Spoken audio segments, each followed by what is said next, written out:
So a very warm welcome to the 17th seminar of the International PhD in Progress Seminar Series, Phase 4, organized by the Globalsouth Network. I would like to start the session by thanking the organizer of this weekly seminar series, Dr. Norman Riat, lecturer in law, Leicester Law School, the founder and chief convener of the Globalsouth Network. My name is Patrick Masiakurima. I'm a senior lecturer in law at the City St. George's University of London. My research interests lie in intellectual property law. Within that field, I focus on various aspects of copyright law, including compulsory licensing, the term of protection, authors' rights, and other things. So I will be chairing today's session. I'm happy to be joined by three discussants and peer commentators. Professor Dermot Cahil is the first discussant for today's session. He is the director of HelpUsTrade Limited and former chairman, Institute for Competition and Procurement Studies, and former head of the law school, Bangor University. Dermot has been recognized as a trusted project leader by many international institutions, including the European Commission, the World Bank, the European Investment Bank, the Caribbean Development Bank, and the African Development Bank. His recent public procurement articles focusing on procurement and human trafficking and empirical study on how to improve procurement transparency for small and medium-sized enterprises have been published by the Federal Law Review in Australia, European Procurement and Public-Private Partnership Law Review, and Public Contract Law Journal. Dr. Willard Mugadza is the second discussant for today's session. Dr. Mugadza is the founder of Africa Institute for Fighting Corruption in Public Procurement and currently a lecturer in public law at Midlands State University, Zimbabwe. He specializes in public procurement law, anti-corruption law, international economic law, international trade law, administrative law, and public international law. Further, his latest project is with the World Bank Group, doing business 29, contracting with the government of Namibia. Laura Panades is the third discussant.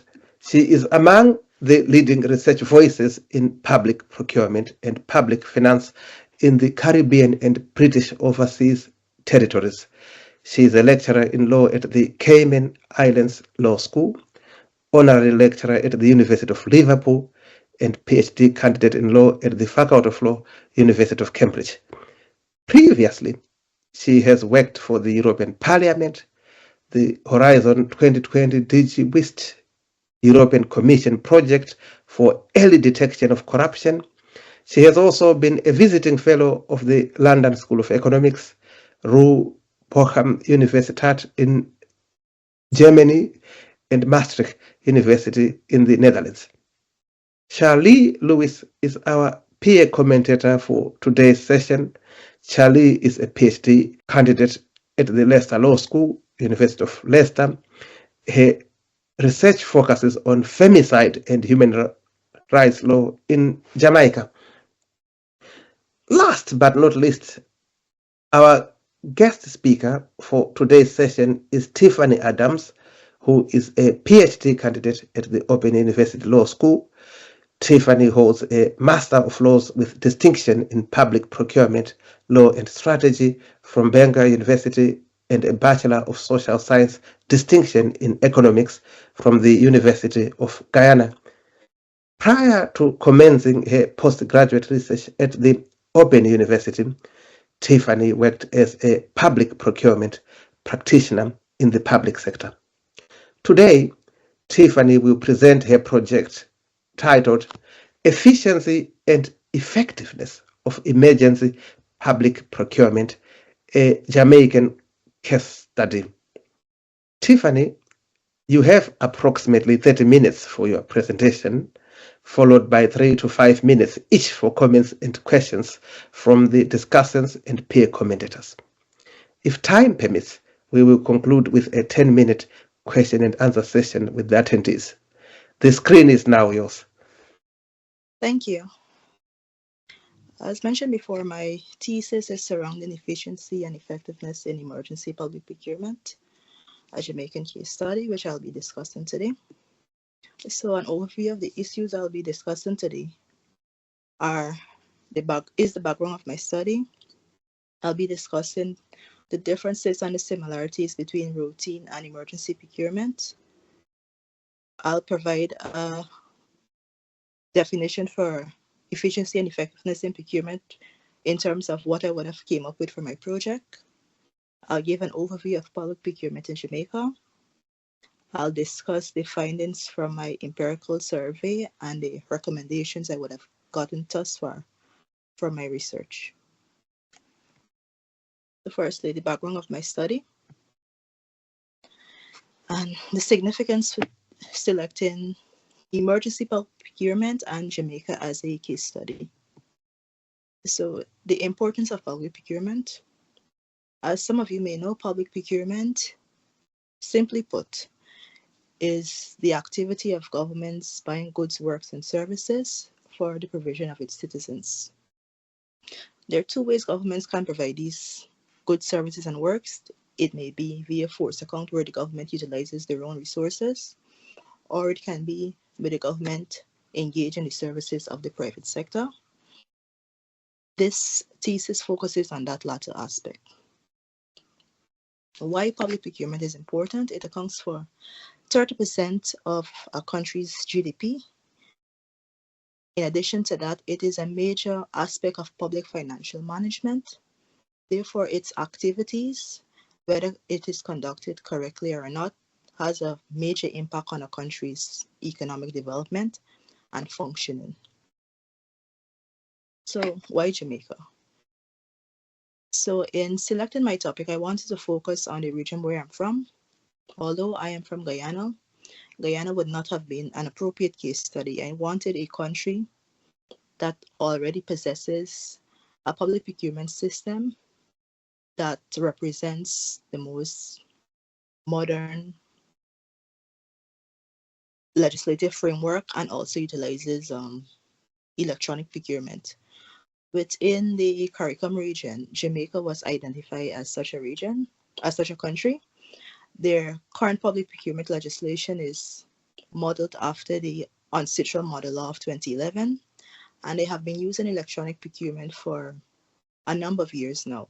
So any deficiencies that I have found, let's say, for example, if I would have utilized Guyana as my case study, Guyana utilizes the 1994 model law, so the immediate solution that comes to mind would be updating their legislative framework. They do not use electronic procurement, so that would also be another solution for Guyana. Since Jamaica does not have these issues, I selected Jamaica as an appropriate case study. In addition, Jamaica is also prone to natural disasters. While Guyana has some amount of natural disasters, we do not have the amount that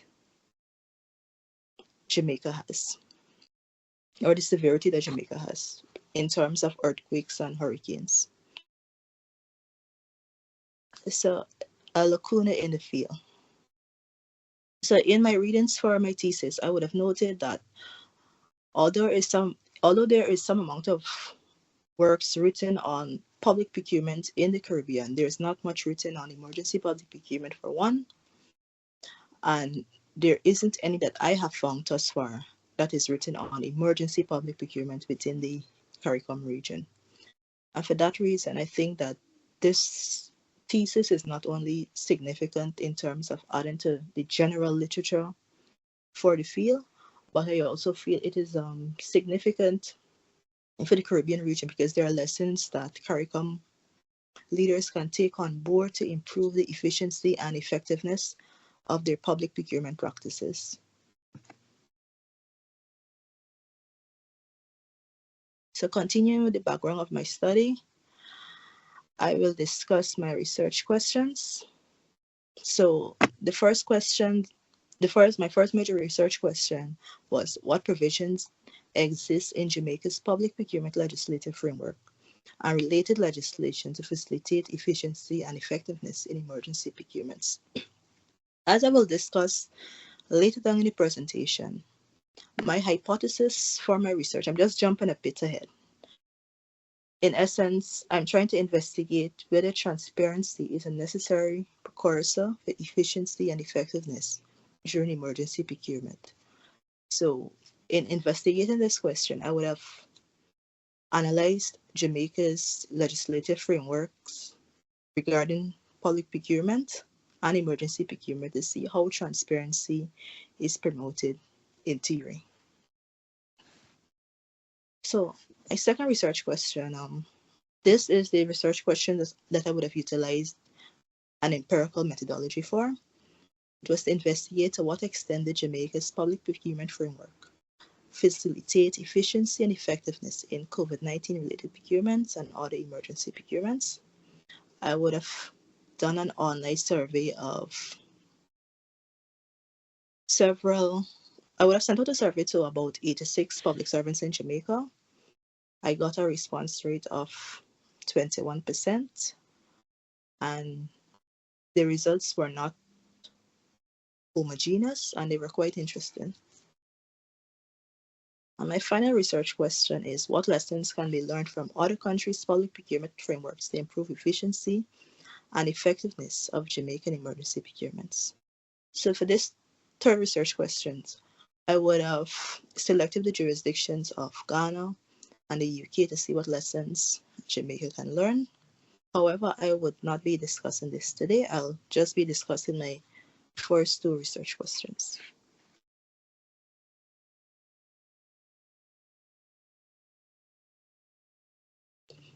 So continuing with the background of my study, I would have already hinted to utilizing both empirical and doctrinal methodologies for my research. So I undertook a socio-legal approach. So the doctrinal analysis was strictly used for question 1 to assert what provisions in Jamaica's legislation promote transparency in routine procurement, and also specifically in emergency procurement. For my second research question, I utilized an empirical approach. And the third research question, I utilized a comparative doctrinal approach. With regards to my second research question, as I mentioned before, I utilized a survey to gather the opinions of Jamaican public servants. But prior to doing that, I would have undertaken a qualitative desk research utilizing historical documents such as Auditor General reports, reports from the Integrity Commission, and so forth, and special reports that the Integrity Commission would have also published. So the findings from that assessment would have fueled the information on how I would have structured my survey and so forth. And also it provided a contrast to what participants were saying actually happens in Jamaica and what persons with oversight responsibility for the public procurement process was actually saying. So the second approach, the empirical approach, was not just a quantitative approach, it was a qualitative approach as well. So it was a mixed method, quantitative Dermot approach, because I'm utilizing the quantitative aspect of my study to answer my major hypothesis. Better transparency is a necessary precursor for achieving efficiency and effectiveness in emergency public procurement. So the discussion of routine versus emergency public procurement. So I would have given a hint of what public procurement is in terms of what routine public procurement seeks to do. Now, emergency procurement is similar, but it differs in the sense that principles such as timeliness are valued much more during this time because the decisions that procurement practitioners make likely have an impact on a person's quality of life and, most importantly, life or death decisions, as evidenced by the COVID-19 pandemic. So similarities. So the major similarity, in my opinion, between routine and emergency public procurement is that they're governed by the same principles and objectives. So although most procuring entities may place timeliness as being paramount, it is also expected that they're being prudent in their actions. It is also expected that they should treat all bidders fairly. They should seek to have value for money in their purchases and so forth. However, as we would have seen with the COVID-19 pandemic, not all principles are necessarily transferred to emergency procurement. However, in theory, it is expected that procuring entities behave in such a manner because most legislative frameworks, for example, Jamaica's legislative framework, does not give procuring entities the ability to forego certain principles and objectives when conducting procurement. It is expected that you follow these principles and objectives as outlined in every single public procurement. Now, the differences, as I would have mentioned before, time is held to even much of a higher standard, as evidenced by COVID again, because COVID is the overarching example that I can use with my jurisdictions. I can compare it with Jamaica, UK, and Ghana. It's an event that would have affected all three of these jurisdictions simultaneously, in addition to all other countries, of course. So during COVID, persons were pressed for time to receive PPEs and other things. So they would have taken procurement decisions that were not of the norm. They were willing to pay more to receive goods in a timely manner. So timing is one of the major differences between routine and emergency procurement. The use of discretion is also a major difference. And this is evident in the methods of procurement that most jurisdictions recommend for the conduct of emergency procurement. So if we examining the legislative framework of Jamaica, the use of single source procurement was the only method. Single source procurement and restricted tendering, were the only methods that are recommended to acquire urgent or emergency items. However, in examining the Auditor General reports of Jamaica, since I'm getting a bit ahead of myself, but in my doctrinal analysis, I would have noticed that there are some discrepancies between the handbooks for governing public procurement in Jamaica and the legislation governing public procurement in Jamaica. And it would have appeared that the Auditor General would have used the handbook as a reference point in assuming that single source procurement is the only method of procurement that can be used for emergency procurement. And with this in mind, many Jamaican procuring entities would have utilized the extra discretion that single source procurement entails to favor friends and family, acquire goods that were not necessarily related to the pandemic, and so forth. So discretion is something that is needed. Of course, it's not a bad thing, but it's needed to hasten the process, but it is quite often abused. The market type. Traditional public procurement markets are of a monopolistic nature where you have one major buyer and many sellers. Not that there are not any other sellers for goods that the government purchases, but for example, goods such as the building of roads, the government in most jurisdictions is the major buyer for such works. So during emergency procurement, as seen by COVID-19, there was a change in that situation. We had procuring entities competing against one another, and also we had nations competing against one another. So there were many buyers for items such as PPEs and very few reliable sellers. So the procurement methods and tools used, I would have mentioned a popular method used is the single source method. That seems to be the default method for emergency procurement. However, during routine procurement, open tendering in jurisdictions such as Jamaica is seen as the default method of procurement. Bidder review. During most routine public procurement procedures, bidders are given the opportunity to challenge procurement decisions made by a contracting authority. However, Jamaica's legislation and the timeliness needed when conducting an emergency procurement does not necessarily allow a bidder to protest certain decisions.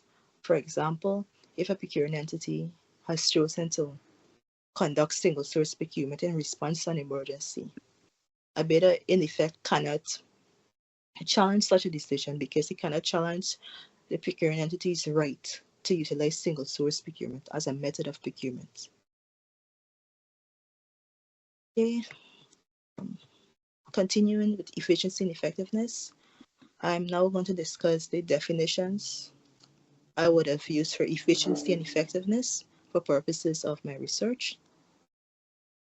So I would have deemed efficiency to be concerned with the minimization and proportionate expenditure of cost and time related to procurement procedure, and the attainment of value for money. And for purposes of this research, I assume that efficiency is concerned with time, costs, and value for money. Timing as the timely execution of a procurement procedure, the timely delivery of the goods that were requested. Cost in the sense of the cost of conducting the public procurement procedure, and the cost of the actual cost of the good being procured. How much does it deviate from what it would during a routine procurement procedures? But because things are so heightened, economic operators undoubtedly take advantage of this, and market elements may force them to hike their prices. So how much of a hike is considered still efficient and also value for money? I would have defined effectiveness for purposes of this research as the extent to which compliance with procurement rules facilitates the achievement of objectives. So these elements were adherence to rules. This not only means following the rules set out in public procurement legislation, but to what extent does the government of Jamaica sanction persons that have deviated from the rules set out? A receipt of quality goods, works, and services, not just the actual receipt, but also the selection process. Do procuring entities during emergencies seek to shortlist, since the primary method of procurement used during this time is single source and restricted tendering? Do they seek to contract with persons that have a history of performing well? Or do they use this time as to give a relative a contract that has no experience in public procurement? and recognition of contractors' rights. We have already established that the bidder review mechanism, in some instances, like Jamaica, is removed during emergencies, but bidders also have other rights, like the right to be paid on time. A common complaint of some of the bidders during the COVID-19 procurement in Jamaica was that the Ministry of Health was not paying them promptly, but they were afraid to speak up to media entities for fear of being blacklisted from future procurements. And there were also some that said plainly that I cannot contract with the government of Jamaica anymore if I'm not being paid. And with the reduction of the amount of suppliers available to the government of Jamaica, economic theory tells us that prices will increase since that is a reduction of competition. So all of these elements I consider to be important aspects of efficiency and effectiveness for purposes of my research. So an important aspect of my research is that, as I explained before, transparency is a necessary precursor for the attainment of efficiency and effectiveness. And this is largely because of my use of the agency theory. So the agency theory, as it relates to public procurement, explains the divergent goals different actors may have due to information asymmetries. So I'm assuming that as citizens, as principals, would hope or would assume that public servants that have to procure on their behalf will do what is efficient and what is effective. But in practice, this may not always be the case because they may be incentivized by a bidder through a bribe to divert from this goal. So the agency theory explains this. And also, Hawkins posits that transparency is a good panacea for this conundrum, hence my use of transparency as a precursor for efficiency and effectiveness. So the elements of the agency theory, it assumes that the efficiency of the principal's operation depends on the agent's acts and decisions. So citizens can't go out and typical citizen that isn't a public servant cannot go out and procure on their own. They're dependent on public servants to do what is right. Decisions are made by the parties to the relationship under conditions of uncertainty. So citizens are uncertain whether public servants are going to do what is right. And the principal and the agent have conflicting objectives to some extent. The citizens aren't exposed to bribes as public servants would, that would incentivize them to do something untoward. So next, transparency. I keep mentioning transparency as a key tenet to my research. So for purposes of my research, I have defined transparency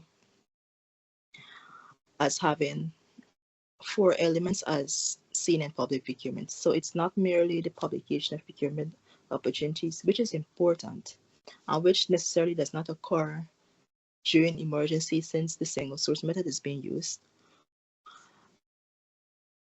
It is also necessary that the rules be published because in reading some of the Auditor General reports of Jamaica, a common complaint of some of the Jamaican public servants from the audit reports, the reports of the 2000 before the internet became quite popular for publishing legislation and handbooks, was that they were not aware of what the rules are. So this is very important to transparency. So if the rules are widely available, public servants' ignorance of the law should not be an accepted excuse. And so the third element, decision-making constrained by procurement rules that limits discretion. That is also important for transparency. It does not mean that all the rules concerning emergency procurement are explicitly stated in the legislation. It merely means that the spirit of what the legislation intends is followed,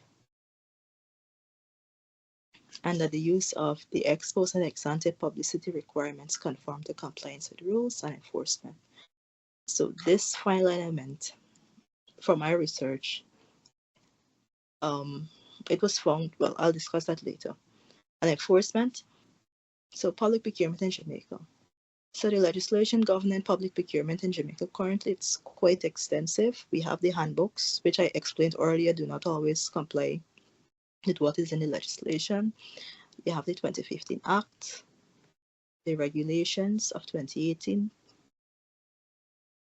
the legislation regarding bidder protests, and the legislation regarding supplier registration. The last legislation was not necessarily important for my analysis of question 1. So the capacity to promote transparency during emergencies. So utilizing the elements of transparency discussed here, it was found that Jamaica's legislation does promote all of these elements. However, the latter element of ex-ante publicity requirement, it does not fulfill this, since single source awards are not, there isn't any voluntary ex-ante transparency notices for single source awards. So this is done with limited transparency.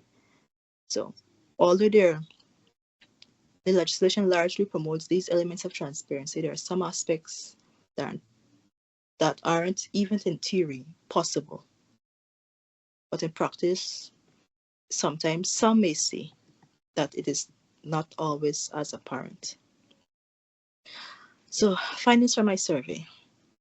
So my participants indicated that the emergency procurement was effective, efficient, and transparent frequently. Not always, but frequently. The Auditor General reports and the investigative reports from the Integrity Commission, however,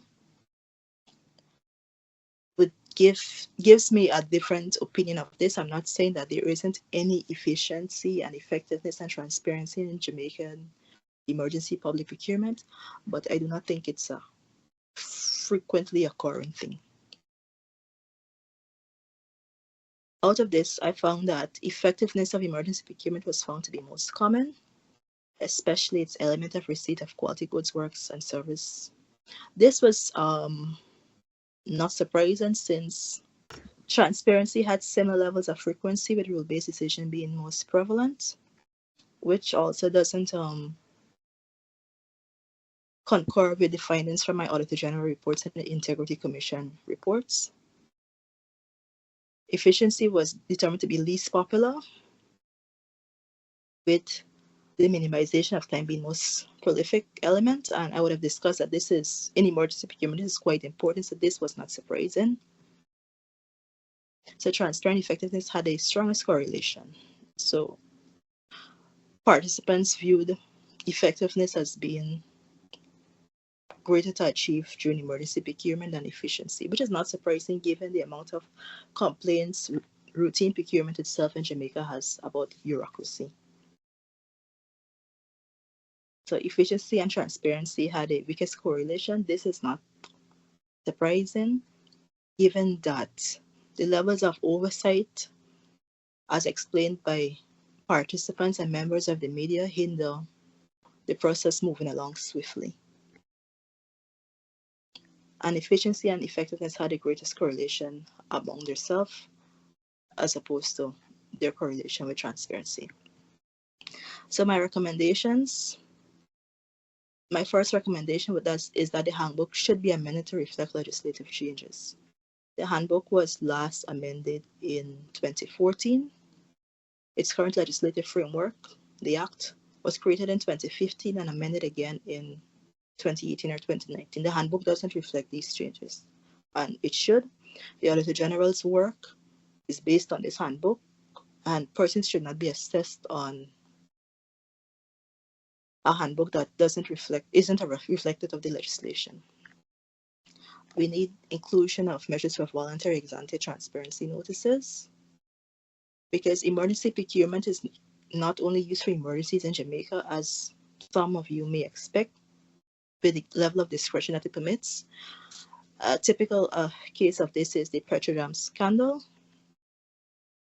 And the Petroleum scandal also showed that there is a greater need for a strict definition of what should be thought of as emergency procurement. In that scandal, we found that brunches for members of staff were deemed as something as being emergency procurement.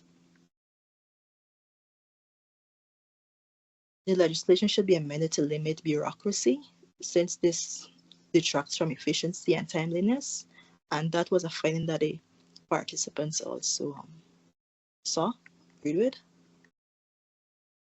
And they need use of collaborative mechanisms for purchasing, because some participants complained of competing against other procuring entities, and although their legislation provides for framework agreements, it is not used. Okay. Although there is measures for performance bonds to aid in contract management, these tools are not always used, as I found by my survey.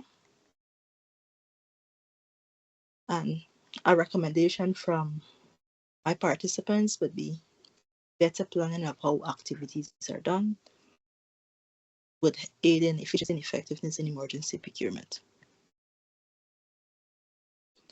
And greater diligence is needed by public procurement professionals, because an interesting case that I would have reviewed for Jamaica was that a procuring entity would have sought to clean areas because of the whole COVID-19 outbreak, but it was an area already cleaned by another procuring entity, so it wasn't necessarily an effective procurement. So that is my quick presentation. These are my references. Oh, thank you very much. You are bang on time. Thank Yes. you. Yes. So thank you very much for your extremely insightful presentation. And I think we can always be rest assured that public procurement can be a fertile breeding ground for corruption and other inefficiencies. Of course, I will now invite Professor Cahil to comment on your presentation, and he will provide some further insights into the topic. Thank you very much, Chair. And Tiffany, well done on the presentation. Very interesting thesis. Thank you. And I see you're a graduate of Bangor that I was associated with for many years, so delighted to see that. How close are you to finishing your doctorate? I have a submission of July. Okay, grand. So some of the things I may say you can ignore, okay? But they might be interesting for future articles, or maybe you've covered them already. Okay, colleagues, I think we can agree that this has been a very interesting presentation. I would say that COVID was a real emergency situation. And as we saw, you've made the point about countries were competing against each other, but I think you've probably also made the point that agencies within the same country were competing against each other. So definitely planning is needed for the future there, so that we don't have many buyers and not many sellers, because then the price goes up, doesn't it? And there's all kinds of inducements can come into the process to corrupt it. I might make a few observations and then maybe just ask you to consider a few questions, but I know others will have questions as well. And that is that if you're calling for the handbook to be updated with the new legislation, of course that has to happen. And of course the Auditor General should have been on top of that, rather than, measuring activity against the out-of-date practice notes. So that's a good thing you've identified. But I suppose I'm going to ask a few questions and make a few observations rather than ask you to respond to each one. You can respond to them in turn with brief answers. But in an emergency procurement situation, procurement is extremely bureaucratic. So I wonder, have you looked at the European Commission model for emergency procurement and see the leeway that allowed member states there? But even so, I'm not recommending it as a perfect model, because it still allowed bad practices to develop amongst member states. For example, if we look at my own country, Ireland, we don't want to look back at COVID. We think we got through it and it's over, but we should be looking back because we know that there was defective equipment purchased. And if you look at the UK, another recent EU member, until recently, with the use of the fast lane, there's a couple of billion of PPE equipment that was purchased that literally has to be destroyed. And there was a fast lane used where people who were politically connected but often who had no experience of supplying PPE, were given huge contracts worth tens of millions, whereas the legitimate suppliers never got near the actual purchaser. So maybe something to address that for the future. When you talk about efficiency, have you given examples in your thesis of particular procurements to show how they were or were not efficient? I'm just wondering that, because that would be very interesting to see how does your definition of efficiency measure up against some actual sample procurements. It's interesting that the people who replied to your survey thought that many things were good, but maybe they're the people who replied to your survey for whom things went well. But I noticed that other people didn't reply. Maybe things didn't go so well. So that could be something interesting for you to probe maybe in future work. Agency, that's a very interesting point, that we expect the public official to spend as effectively as possible and get value for money and save on cost for the public. But what is expected isn't often what happens. And I think COVID-19 has shown that massively. So I would urge you to bring out stories like that in your thesis, a few examples if you can. And you don't have to just have them from Jamaica. You can have them from other countries as well. Because in the UK, for example, they've had a COVID inquiry, and they have looked at the purchasing and whether it was value for money. So, hopefully you can get some information from there, but also from Jamaica. That would give practical demonstration to your definition of efficiency and its application. Transparency, absolutely essential in procurement. The more transparency there is, and I found this in my research over the years, the less scope there is for bad practice and for favoritism and bias. So one question that I'm wondering is, are you saying that single source procurement should be abandoned in public procurement in emergencies? And frameworks are not always a good idea. To set up a framework, it's going to take a long time when there's an emergency, and we don't know what the emergency is going to be. So what kinds of collaborative procurement mechanisms could quickly be brought into place in an emergency other than what we might call a traditional framework? That's another question you might like to think about. And then finally, I think that you're absolutely right. The definition of emergency procurement should be very tight, because in the example you gave there, it was clearly being abused. It was being stretched beyond credulity. So there are my few thoughts. I know other people would have contributions as well, and a few questions as well. And well done on your work. Well, thank you very much. Thank you. Yeah. Thank you. Yeah. So, Willard, Mugadza, if you can chip in. Thank you very much. An excellent presentation. I share the same sentiments. And if your submission is in July, Tiffany, then you're running out of time, and we all appreciate the pressures that come with it. One or two comments from my end. Emergency procurement, indeed, that's a very novel area, and it was exposed during COVID-19. So probably you may also want to look, maybe you've already covered it in your dissertation, measures that can then be put in place for mainly two things: to curb the abuse of emergency procurement processes. Is there any tribunal that then aggrieved suppliers may quickly contact that can be set up on an ad hoc basis? And I'm considering this or commenting this from a combating of corruption perspective, particularly, emergency procurement, like you rightly identified, is really open to abuse and corruption. So do you have like an ad hoc tribunal where aggrieved suppliers can quickly contact, or a toll-free number, a risk number that can then be established on an ad hoc basis? Number two, a whistleblower protection mechanism that can also be triggered during procurement processes. Have you discussed the thresholds that then trigger emergency procurement? There are some jurisdictions where the threshold escalates on what really constitutes public procurement in terms of the amounts. So the threshold that then triggers your public procurement processes. If you looked at that, and also if you looked at it comparatively These are some of the issues that you may want to look at probably as you conclude.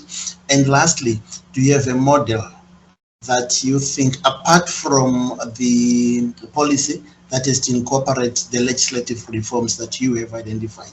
Is there anything else that can be done, or a model that you can recommend, not just for Jamaica, but that can be used, probably for developing countries as well, if I'm looking at, the Global South? So, and I also appreciate a comment on the EU. Yeah, I've looked at it and it's quite instructive. And I've also worked with the World Bank on the aspect of public procurement. These are some of the issues that they grapple with. And the EU is one of the major contributors in terms of procurement reforms. So basically an excellent presentation, but would love to hear from you, time permitting. Thank you. Well, thank you very much. Thank you. Thank you. So Laura, if I may. Yes, absolutely. So first of all, Tiffany, thank you very much for a great presentation. I think you're a rising star in procurement, and that definitely you have got a career ahead of you, perhaps in the UK, and perhaps if you choose to come back to the Caribbean. So well done so far. I think that one of the extra things that I like about Tiffany is that we have some things in common. For instance, we both started from a more economics and business background, and we have steadily moved towards procurement. And I have always felt that having that economics background actually helps you understand what's going on in the mind of both civil servants and bidders. And also she, I have read in her biography that she is a former civil servant, so that can only help of having learned the practice of procurement. I'm a civil servant myself for the Cayman Islands, but I work in procurement indirectly as a member of the Public Procurement Committee. This is the oversight committee, and we monitor and scrutinize all of the contract awards prior to the award of contracts with values over 250,000 CI Cayman Islands dollars, which is a bit under the pound for reference of our audience. So as Dermot said, I do have some questions and some comments, but of course, in the interest of time, please feel free to either integrate them or ignore them. That's entirely your call. The first question would be whether you could tell us more about, in general, when you look at the Jamaican public procurement, how mature do you think it is in terms of the Caribbean region, but also when compared to bigger economies like the US or the UK? And it's because it's particularly important that you have chosen to go through Jamaican public procurement and emergency public procurement during COVID, because as Dermot has mentioned, even in the UK, there has been massive expenditure that was completely unbridled, very little transparency. Some of the goods, services and works were not even up to scratch.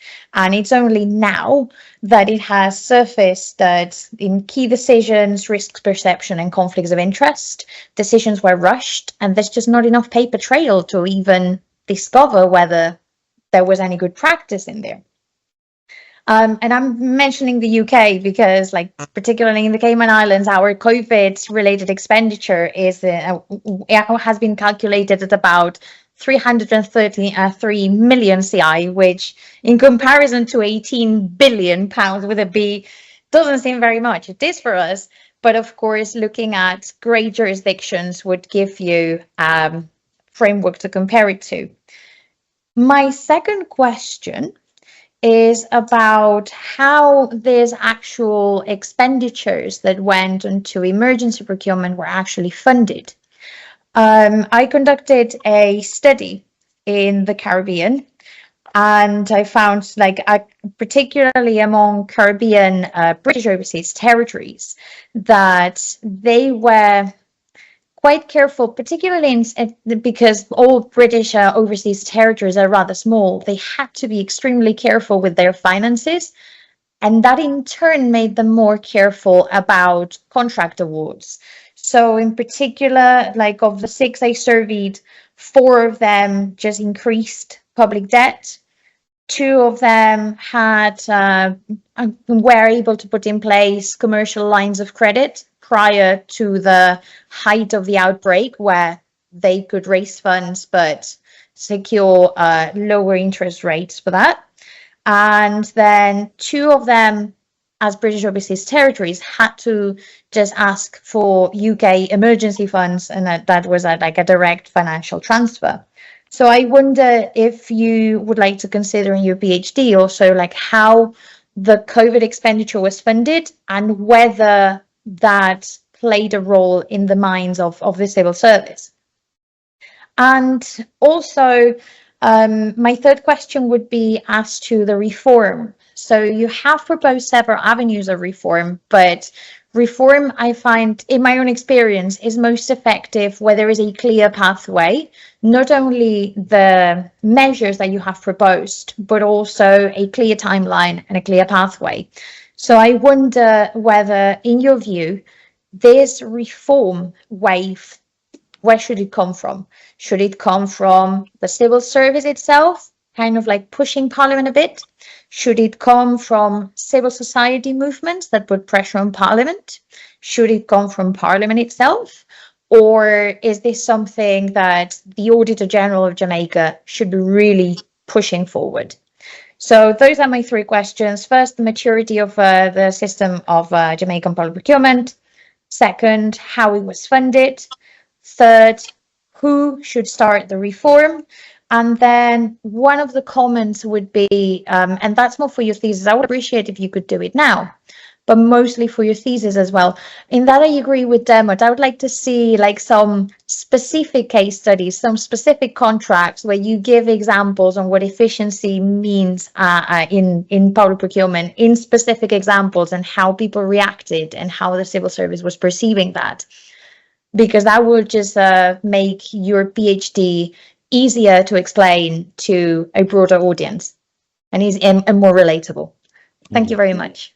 Oh, thank you very, very much. Thank you. Yes. So we have Charlie, Lewis. Just to say, Tiffany, excellent presentation, and it was very insightful. I've learned a lot about procurement and so on. So thank you for that, especially when it relates to Jamaica. I've just got a few questions, and again, I know that your submission is, I think, July, so it might not even matter, but just want some like you to consider it as well. Just to follow on from Laura in terms of the contract awards. So I think it'd be quite interesting to learn about where it came from. So you awarded it to Jamaica and how it was spent during the COVID-19 pandemic, because I'm quite aware of myself that there's quite a lot of corruption going on in Jamaica. So it'd be quite insightful to learn whether the money actually went to COVID in terms of the equipment and so on, or whether there's money missing and things of that nature. Also, just still staying on the corruption line, in terms of the corruption aspect, when it comes on to civil servants, could it be minimized by saying increasing the remuneration rate for civil servants? Because again, in the Jamaican context, I know that the remuneration rate is quite low, and that might influence corruption when it comes on to Jamaica. The other questions that I've got, I think they've all been covered, so that's where I'm gonna just leave it in terms of minimizing the corruption and so on. Yeah. Thank you very much. So perhaps, Tiffany, would you want to respond to any of the questions now, or is something that you want to consider in further detail in the thesis itself? I can answer. I'll answer what I can for now. Yes, thank you. I think in fairness to Tiffany, we have thrown a fair bit of questions at her. So Yes. Congratulations so far. Yes. Yeah, to look at Professor Cahil's comments. Yes, I hadn't thought about putting actual contracts within the thesis that show what it means to be efficient and effective procurement. That may be a bit difficult because only bad cases are highlighted, and it's unlikely I'll have access to contracts from procuring entities. All I can say is what it should be, but I get where you're coming from in that it will make my definition easier to understand, but it will be difficult to gather such information. Well, collaborative mechanisms. In my chapter 2, I speak about the use of framework agreements, but not creating framework agreements during the response stage of an emergency. Existing framework agreements is just not used at all. And collaborative mechanisms, I also speak of procuring entities collaborating with one another to amalgamate their purchases and perhaps increase their purchasing power, their bargaining power. So not only framework agreements, but collaborative procurement between 2 agencies or among 3 or 4 agencies. If I can remember that, if that's the questions. Very good. Just one line. Maybe if you're going to have collaborative frameworks, maybe they should be different to normal frameworks, so you get all the agencies to sign up and then have them for longer than the usual 4-year period. Have them for 10 years, but require anybody who wants to stay in the framework to refresh their information on a yearly basis, just to make sure they're still active in the health sector, for example. That might be a suggestion, but continue. Yeah. With regards to Willard, this is the sad thing about emergency procurement in Jamaica. There is no threshold. So you can have a contract of 500 million, and because you may not have to go to the PPC, the head of a procurement entity can sign that, and it will only come out in the Auditor General reports, or if they decide to publish the information on our website. So that is what makes it even more dangerous. Well, I think the discussion has been extremely illuminating and wonderful, but unfortunately, we are running out of time for the whole session, and I would encourage you to correspond, if necessary, with some of the people who have been giving you these wonderful comments, and perhaps you would get further insights on how to proceed for the Viva or afterwards. So we have run out of time, and thank you very much. It is very insightful, and I found it very, very useful, because I think most of these countries face these exact challenges, which means that the research, once it is concluded, is likely to have a very, very broad audience. Thank you for having me. Thank you. Thank you. I would also like to thank Professor Cahil, Dr. Mugadza, Laura, and Charlie for their very helpful comments, and to everyone who attended the session. The Globalsouth Network warmly welcomes PhD students from any discipline and any part of the world to share their projects and receive interdisciplinary feedback. Anyone who is interested in presenting their work or participating in a session can contact Dr. Norman Riyad, the founder and convener of the Globalsouth Network, at the email that is provided in the chat box. At the same time next week, we will meet our guest speaker, Yu Yang, a PhD candidate at the University of Edinburgh. She will present a project on the shadow of the past, how pre-existing perceptions hindered China's health diplomacy in Southeast Asia. So it will be next Wednesday, 7 May 2025, between 3 and 4 o'clock. Take care, look after yourselves, and have a wonderful day. Goodbye. Bye-bye. Bye. Bye-bye. Bye, Thank and you. good luck. Bye. Bye. Bye bye. Have a good day. Bye.